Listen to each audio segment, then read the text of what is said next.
আসসালামু আলাইকুম প্রিয় দর্শক, কিছু কথা বলার জন্যে আমি এই ভিডিওটা করলাম। আমার এই ভিডিও করার কোনো উদ্দেশ্য ছিল না, তারপরে ভিডিওটা করলাম।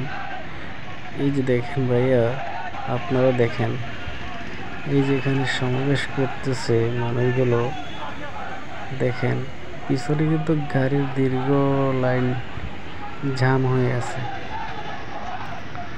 দেখেন, আপনারাই বলেন যে এইভাবে মানুষের কষ্ট দিয়ে রাস্তাঘাট জ্যাম করা কি ঠিক?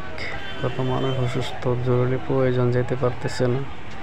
এই ধরনের রাস্তাঘাটে সমাবেশ করে মানুষকে কষ্ট দেওয়া এই রাজনৈতিক নেতাদের একটা পেশা হয়ে গেছে। দেখেন, দেখেন, আমি দেখাই, একটু দেখেন আপনারা বুঝে ধরে। পিছনে দেখেন দীর্ঘ গাড়ির লাইন, দেখছেন?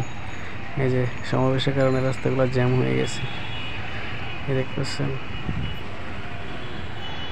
আল্লাহ হাফেজ।